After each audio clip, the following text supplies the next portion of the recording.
Okay, so it might be a little difficult to see, but this has got a very gentle curve to it. And so what I would do is I would take, after beveling the ends of these, I would just gently place them between the rails, like so, as a test fit, and press them up against the rails. And what I'm doing is I'm using this as a template. And so what I'll do is I'll now glue the ends of these and just keep them up against the side of the rails, glue each one like that. And because I bevel these on the ends slightly, they should fit flush or fairly close, and you can make some adjustments. Now when that's glued, that will be a nice curve that'll match the curve that's on here. So I've already prepared one. This one was already done, pressed against the other rail, and you can see that there is a slight curve to it. You can see the bow like so. So now we've got the beams that'll stretch across the bends on a gentle curve that will match the track itself on that little slight curve. So here now is the fun part. Bridge ties. So I've prepared bridge ties ahead of time, all stained, and these are all typically 7x8s and they're 9 feet long. So I've got a bag of them that I've pre-stained, and one of the things that you will need are some extra long ones. You can see the difference in here, and these ones here will be outriggers that will carry a little deck and a water barrel in case there's any sparks or fires on the bridge. So we'll keep those, we'll do those separately. So just do a final dressing. I just take that emery board again and I just lightly run it across the top of these beam assemblies just to make sure that those spaces are absolutely flush and the joints between them are also flush. So just a light sanding, and that should do it. Now we want to get the right spacing between the beams, and the right spacing is going to be the gauge of the track that you're using. In this case, being ON3, we want this to be 3 feet between the rails, and we want the rail to be sitting on the center beam. That way the weight is spread evenly. So just using a scale, I adjust this until I get 3 feet between the beams, and once I get that, I check and see what the space is, and I will put a temporary spacer in between these while I'm putting the ties on here. So once the ties go on and so on. So that way the rail is actually sitting on the center of each beam, which distributes the weight evenly. So in this case, a 12 by 12. So I'll just place a 12 by 12 between the beams and press them together. I'll use a square to just make sure the ends are flush, like so. And then I'll use a couple of clamps on each end just to lightly hold them together while we put in the ties across the top. What I've done is I put the spacer in the middle, and I've clamped the two beams assemblies lightly just together so that everything's nice and straight and flush. And then what I've done is I've glued one tie on this end, and this may or may not be temporary. I glued one in the center just to hold this together in the center from any movement, and one at this end.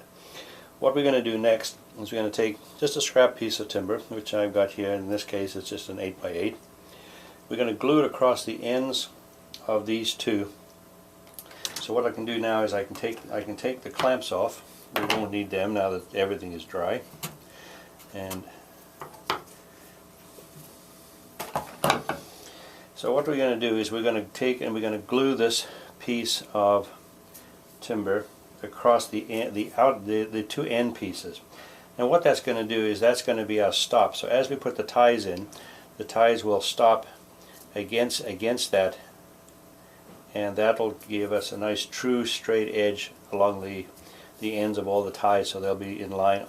Now this applies mainly to straight trestles. The curved one, we will use the spline that's on the layout as a template and slowly build a curve that follows that template. I'll show you that later. The next step is to just chop up some scrap wood. In this case, these are 4x6s. The 6-inch isn't important, but the 4-inch is, because I want 4-inch spacing between the ties. And this will be just a temporary spacer as I build the ties up. So I'll just lay a spacer in there and add some glue, little drops of glue, across the ends of or the tops of the beams, and take a tie and lay the tie against the stop and against the spacer. Put the next spacer in, leaving the ends sticking out because that way you can retrieve them quite easily. And the same thing, just some dabs of glue where the ties are going to be seated. Take a tie against the stop, slightly press it down. Take the next one, same thing. And of course, it's going to be it's important to make sure that these ties are not only parallel but square to the beams themselves. And so periodically I'll just take my square and I'll set the square against, just a little adjustment, I'll set the square against the beam and just press it up against the tie just to make sure that I'm running square, and make a little adjustment if necessary. And then what I'll do as I build them up slowly, I'll put a weight on there every so often just to hold them flat till the glue dries. And then when the glue's dry, we'll just lift the spaces out like so. You just lift out very carefully. And that one, the glue's still wet, just a little adjustment. And put the weight back on. And we'll just carry on down the length of it in the same way. So, you can see we're about 2/3 of the way across. Nicely spaced. Looks good. And in a few minutes I'll use these longer ties that'll carry the rain barrels for putting out any sparks and fires on the bridge. I've decided to put it about here because it's fairly close to the through Howe truss bridge. So put the weights back on and we'll just continue with the spaces. Okay, so that part's done. So now we can just remove the gauge that we put on the side, slip out the spacer in the middle, and we're almost done. The only thing we have to do now is put a guardrail down the side, on each side, and then the track, which we'll do at a later stage. We'll build a little deck over here, some railings on the side, and that'll be the first one ready to go. As you can see, the curve, it's a fairly gentle curve, just as we planned, follows the curve of the track. It's approximately where it's going to go.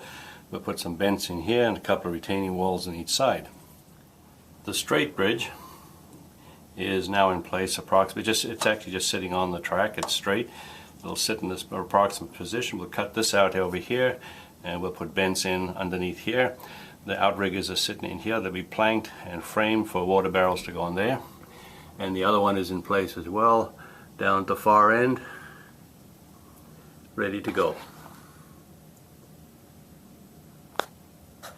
We have the NBWs all placed every so many ties across here that hold the outer stringers in place. The deck is now finished with some framing around here, ready for a water barrel on here in case of a fire. The track is also laid straight through. It sits on the center cords as we had planned. They're hand spiked, and I've done these about every 5 ties.